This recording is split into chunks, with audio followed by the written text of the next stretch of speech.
Welcome to this inspiration series where we explore using digital technology as a creative tool for all kinds of stage production.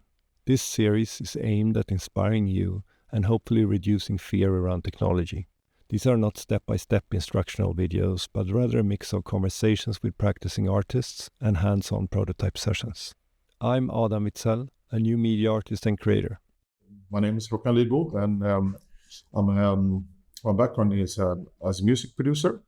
One interesting thing to explore, I think, is kind of having the voice and language as input to creating music or modifying music, etc. Is that something you have worked with or are curious about? We made a few projects where using the human voice in different ways. So, language in itself. Now, when we speak, we actually sing as well, because it is a melody, and each language has different melodies, and different dialects, of course, are also different melodies. Yeah.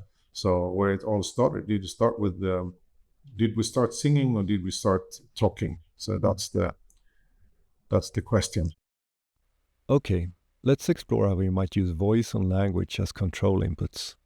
I'm thinking we need a way to translate speech or song into text in a fairly real-time way, and then work with that streaming text data to derive some interesting outputs that can control a synthesizer.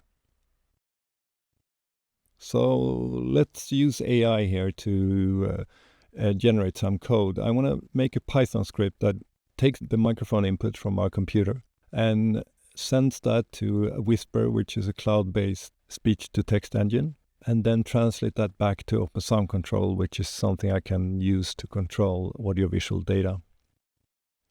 Usually this takes a couple of prompts to get right, but this time we were lucky.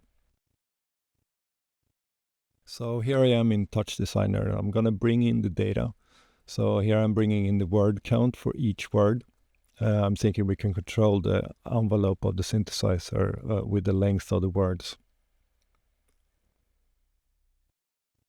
And I also like to have some kind of visual feedback as I work. This curve is good, but I also want to be able to see the words as I iterate on this. So I'm also sending the text data from the Python script into Touch Designer. Yeah, and it's working. We're not going to focus so much on the visual parts here, but it's good to have some feedback to see that we're on the right track. Here I also translated into syllables, so that can trigger some rhythmic patterns as well.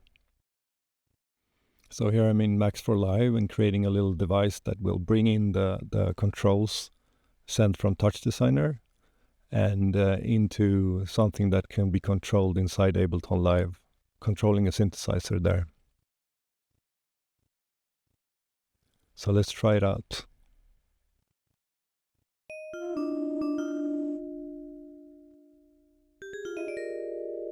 Yeah, we're getting a sound. So let's try this out.